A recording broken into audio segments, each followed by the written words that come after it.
Vamos fazer uma aposta? Quantas das suas resoluções de ano novo vão sobreviver até março deste ano? E o mais importante, quantas delas vão realmente importar alguma coisa no final do ano?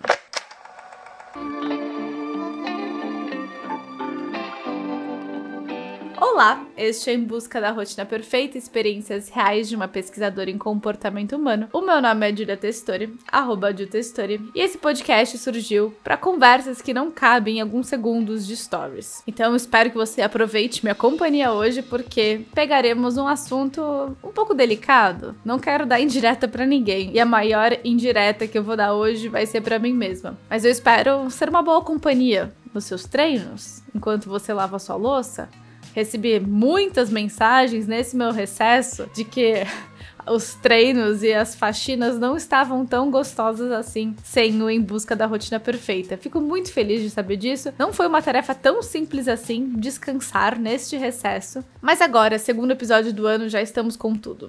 Eu tava com muita saudade do meu trabalho e isso pode ser um pequeno probleminha. E esse vai ser um pouco do episódio de hoje. Porque ao mesmo tempo que eu vejo muitas pessoas sofrendo com a procrastinação, com a dificuldade de realmente produzir e agir, estar ativa, a minha realidade é completamente oposta. Eu me sinto muito bem fazendo coisas. Eu me sinto muito bem correndo no trabalho, e aí acabo o trabalho e começo a, sei lá, organizar a casa. Acabei de organizar a casa, coloco a roupa pra lavar. Se eu não tô fazendo nada disso, eu tô treinando, voltando da academia, tomando banho, sei lá, alguma coisa. E eu não sou uma pessoa ligada no 220, mas eu me sinto muito bem produzindo, fazendo coisas. E eu juro que às vezes eu penso que deve ser muito desafiador, pra dizer o mínimo, morar comigo.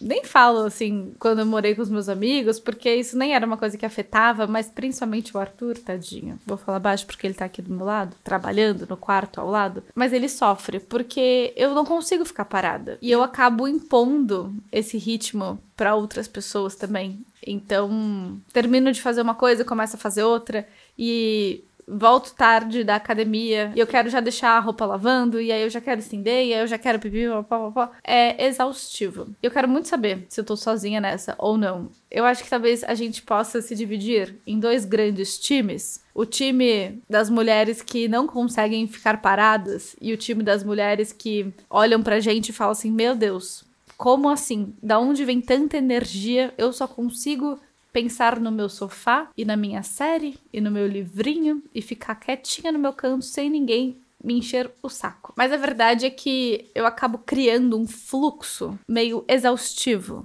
e, mais importante, sem fim. O que significa que talvez eu esteja vivendo numa grande armadilha da produtividade. Porque é muito fácil a gente confundir a ocupação, estar ocupada, ter meu tempo preenchido com a produtividade. E existe um episódio que a gente gravou há um tempo atrás falando sobre o paradoxo da produtividade e sobre conceitos de produtividade pelo mundo, vários termos que estudam esse complexo conceito que é a produtividade. Mas hoje a gente vai falar sobre um estado em que a gente se coloca de forma produtiva para se sentir bem, ou para parecer bem. O conceito do fake busy. Você já ouviu falar sobre fake busy? Uma pessoa que é ocupada, mas meio que de mentirinha, meio que de fachada.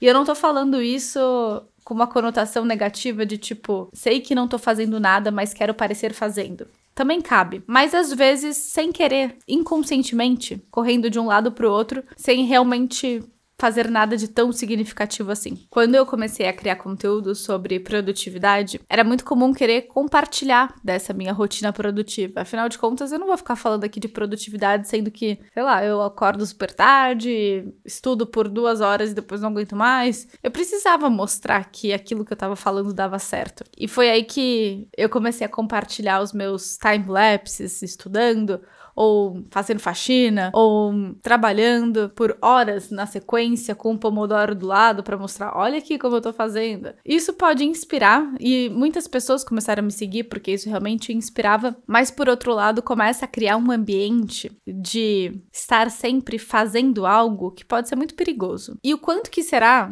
que outras pessoas, eu falo por mim, eu realmente, enquanto eu fazia um time-lapse, eu tava estudando. Ou quando eu colocava um pomodoro do lado, era porque realmente eu tava aquelas horas todas sendo produtiva. Mas assim, não vou apontar o meu dedo pra nada, nem pra ninguém. Mas que, com certeza, existe gente produtiva de fachada, isso eu não tenho a menor dúvida, menor dúvida. Porque eu confesso que em um momento em que, por exemplo, eu tava compartilhando que eu acordava super cedo e postava uma foto da janela às 5:30 da manhã, eu realmente tava acordando cedo e postando às 5:30 da manhã. Mas o que acontece é que nos dias que eu não acordava cedo, eu só não postava nada. E a visão que vocês têm, e eu acabava construindo isso, era de que realmente estava lá todos os dias às 5:30 da manhã. E meu despertador toca todos os dias às 5:30 da manhã, mas não é todos os dias que eu acordo às 5:30 da manhã. E escancarar o fake busy pode ser importante por conta disso. Quando será que a gente não tá dando um peso meio desproporcional a estar sempre produzindo e ativa e fazendo coisas e usando a nossa agenda como se fosse um Tetris? Eu falo disso porque a gente tem a visão dentro do clube, com as sócias do clube. Caso você não saiba do que eu estou falando, o que é isso, Júlia? Que clube é esse? O Clube Rotina Perfeita?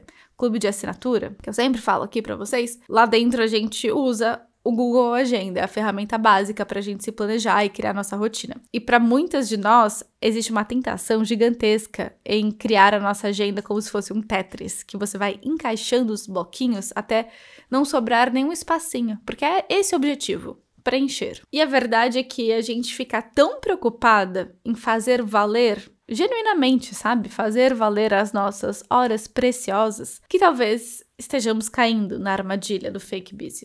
Essa volta do recesso foi escancarada pra mim como eu tenho uma enorme dificuldade de não fazer nada, de descansar, de arejar os meus pensamentos, o que é extremamente importante. E comecei a perceber alguns sinais, red flags, tipo, isso aqui tá meio estranho, de que estou vivendo uma vida fake busy. Então vamos lá, as nossas red flags. Caso você se identifique, estamos juntas, minha amiga. Primeiro sinal de que você está ocupada, mas sem fazer nada tão importante assim. Você diz sim para tudo e para todos. Tipo, Júlia, me ajuda a organizar uma festa? Óbvio. Tipo, ai, passa no mercado? Claro, deixa comigo. É a completa dificuldade de falar não e assumir mais responsabilidades, porque afinal de contas, poxa, eu estou lá pro outro, né? Estou ajudando e fazendo algo que realmente pode ser muito importante, mas que na verdade tá te desviando de fazer algo que realmente importa pra você. E eu não tô falando pra você não ajudar ninguém, mas esse pode ser uma primeira red flag da sua rotina fake busy. Esse ponto 2 vai doer no coração, então me desculpe antecipadamente, mas eu estou falando também comigo mesma, tá? A sua mente está acelerada. É a falsa sensação de produtividade, porque a sua mente tá tão rápida, tão acelerada, com tantos pensamentos acontecendo, que você tem a sensação de que você também tá acelerado, que você também tá fazendo muita coisa, que tem muita coisa acontecendo, mas que na verdade você não tá saindo muito do lugar. A visão que eu tenho é como se a gente subisse numa esteira e tivesse correndo, aumentando a velocidade às vezes, e aí quando a gente para essa esteira e olha pro lado, a gente tá exatamente no mesmo lugar. E aí você tá exausta, cansada, suando, completamente desgastada, sem ter andado pra lugar nenhum. Como assim? Isso nem é possível. São pensamentos às vezes mais ansiosos ou aquele medo de não dar conta porque tem muita coisa pra fazer, aquela ansiedade de não ter tempo suficiente pra quantidade de coisa que você tem que fazer, mas que ao contrário do que se espera dessa rapidez, essa rapidez de pensamento não te tira muito do lugar. E isso pode acontecer enquanto, sei lá, você tá trabalhando, enquanto você tá estudando, enquanto você tá lendo, enquanto você tá descansando. Muitas vezes o próprio descanso, ele também é exaustivo. E não é um exaustivo de que estou fazendo muita coisa, construindo os meus sonhos, me colocando mais perto dos meus objetivos, sei lá, da rotina que eu quero ter. É um exaustivo que tem um efeito contrário, que te bloqueia e desgasta a energia que você poderia estar alocando em outro tipo de tarefa, que a gente vai falar mais pra frente. Você tem tarefas superficiais ou muito repetitivas. Organizar e reorganizar a agenda várias vezes é uma procrastinação ativa, produtiva. Eu não sei se tem termo pra isso, talvez até exista um termo pra isso, se eu não me engano. Ficar revisando, sei lá, coisas que não precisam ser revisadas, essa procrastinação disfarçada, eu sou a maior rainha da procrastinação disfarçada, eu juro. Eu tenho uma paixão secreta por abrir documentos e deixá-los organizados, abrir documentos e deixá-los bonitos, abrir documentos e deixá-los padronizados. Se me deixasse, eu faria isso o dia inteiro. E eu ainda tenho que pensar um pouco mais sobre isso, porque por um lado, poxa, às vezes eu preciso revisar realmente algo que é importante, um roteiro que é importante, e ficar passando por ele algumas vezes, fazendo pequenos ajustes, dando umas cortadas, editadas, pode ser importante, pode ser produtivo, pode ser realmente que tá cumprindo um papel, uma função. Mas muitas vezes eu pego um documento que é importante e me engano de que ficar ajustando e revisando e deixando padronizado é o que realmente importa. O que significa também que eu tô falando de uma rotina que carece de foco. Então, você faz muitas coisas e você realmente tá com várias abas abertas, literalmente, ou na sua cabeça. Então você tá muito ocupada, mas o tempo passa e você não consegue perceber o que você realmente realizou, o que você realmente concluiu. São atividades ou a gente aloca o nosso tempo de forma espalhada, desconexa, por aí, sabe? Agora me veio na cabeça.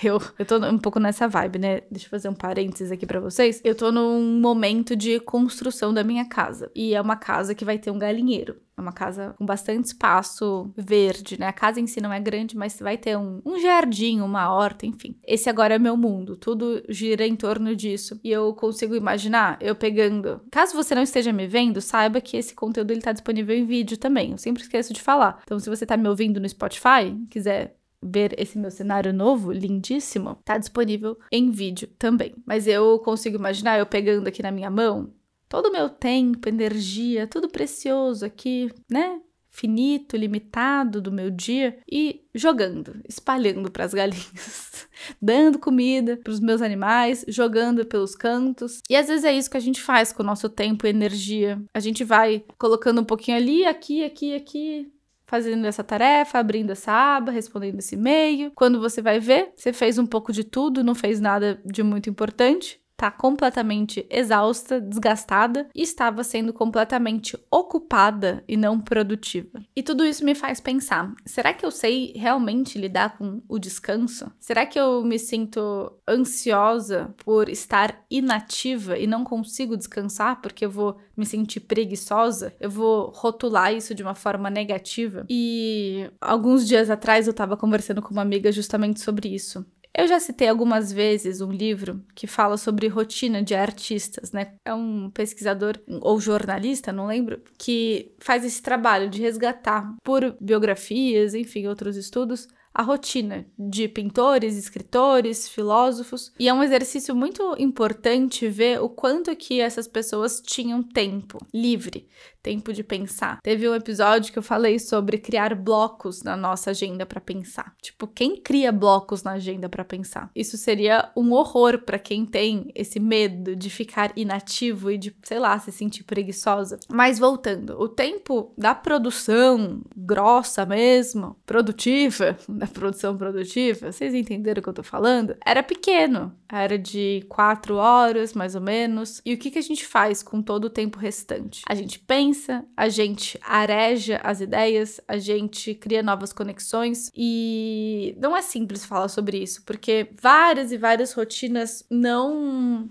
permitem nem um pouquinho desse tipo de pensamento. Enquanto eu mesma estava na faculdade, fazendo estágio, estudando para o mestrado e fazendo meu TCC, eu ia dar risada de um comentário como esse. Mas eu falo porque é o meu momento e passei pela faculdade, passei pelo estágio, passei pelo TCC, passei pela pós-graduação, não passei pelo mestrado. Enfim, isso daí é um papo para quem sabe, sabe. Mas existiu, né, um momento de foco do meu mestrado e é uma situação particular que eu estou vivendo. Compartilho com vocês. Por quê? Porque às vezes, quem sabe, faça sentido de reflexão para a sua própria rotina.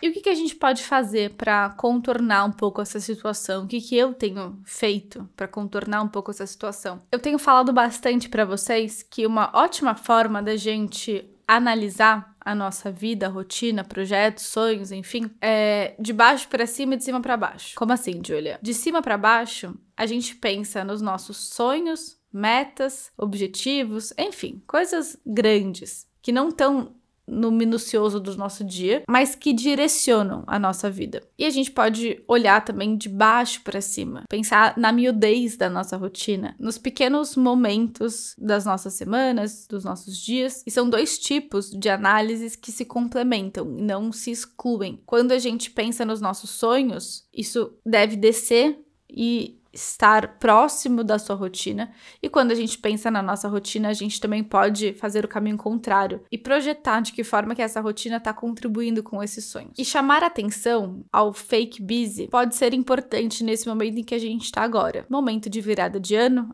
Tudo bem, passamos já da virada de ano, falamos já muito sobre planejamento, mas agora é a hora de realmente começar a colocar a mão na massa e começar a ver quais vão ser as metas que vão sobreviver pós-carnaval. E aí começa a minha aposta.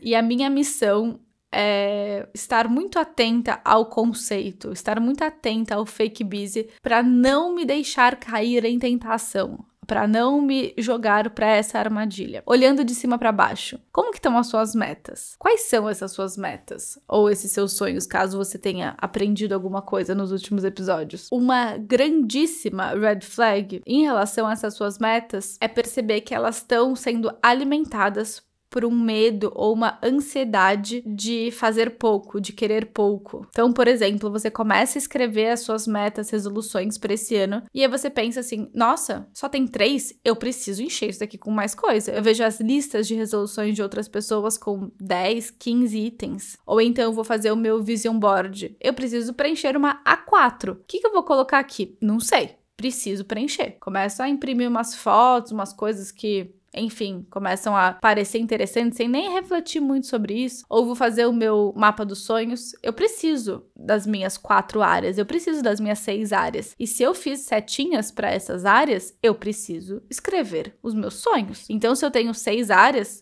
2 sonhos para cada? 12 sonhos e não se fala mais nisso? Quais dessas metas realmente significam alguma coisa para você? Eu comentei esses dias sobre ter 3 sonhos para 2025. 3 sonhos para cada área da sua vida, Ju? Me perguntaram. Não, 3 sonhos. Ponto final. E pensando nisso, porque gerou uma confusão generalizada, comecei a receber muitas mensagens das pessoas não entendendo mais nada do que eu tava falando, com medo de estarem fazendo algo completamente errado e pior do que isso, medo de estarem inseridas naquele looping infinito de despejar uma lista gigantesca de metas, viver o ano da mesma forma e terminar o ano abrindo esse bilhete da loteria e percebendo que o quê? Como toda loteria, você não venceu. Não ganhou na Mega da Virada, isso não te fez bem algum. No limite, o que vai acontecer é uma frustraçãozinha por ver que você não conseguiu conquistar nada do que você tinha imaginado. E pensando nas nossas red flags de metas, não, acompanha só essa sacada de mestre. E aqui vem os créditos da minha equipe. Porque a gente passou essa virada matutando tanto, mas tanto, mas tanto, como comunicar isso da melhor forma possível. E eu vou te apresentar as principais red flags e as principais green flags do seu planejamento do ano. Eu vou fazer com que as suas metas não virem amores de verão, que não sobrevivem ao carnaval, que não sobrevivem ao fim desta temporada. Criar uma rotina duradoura, um amor verdadeiro, um casamento que passa por algumas complicações, como todo relacionamento, mas que tá firme e forte, que é maduro. E adivinha, onde que a gente vai se encontrar? Dia 4 de fevereiro, pode anotar aí na sua agenda. Pausa, anota no seu bloco de notas, coloca no seu Google Agenda, dia 4 de fevereiro, às 7 horas da noite. Você não vai fazer nada além de participar da Operação Cupido. E eu garanto pra você que eu vou fazer você se apaixonar novamente pela sua rotina. Porque, como eu falei, a gente tem que analisar essas nossas metas, mas a gente também tem que analisar essa nossa rotina. O que tá ocupando a sua rotina? Quais são essas pequenas tarefas, igual eu falei, né? Jogando esse milho pras galinhas. Quais são as pequenas atividades que você tem na sua rotina que consomem a sua energia e o seu tempo, que são limitados, e de que forma que essas escolhas, conscientes ou não, estão contribuindo para a vida que você quer viver, ou para os seus sonhos, para suas metas de ano novo, eu quero que você comece a se perguntar: as suas metas de 2025 estão sendo construídas com base em um planejamento intencional ou com base em uma lista de tarefas só para você se sentir ocupado, para você se sentir produtiva? Eu sei que não é uma tarefa fácil, então por isso que eu estou me colocando à disposição nesse nosso date do dia 4. E se você esteve comigo no episódio passado, quando a gente falou sobre coisas que estão super em alta e a gente deve ver bastante em 2025, e coisas que, sabe, assim, são tão 2024, faz completo sentido a gente começar a olhar com outros olhos para o nosso momento de descanso, com outros olhos para a nossa rotina e com outros olhos para o que a gente considera como produtivo.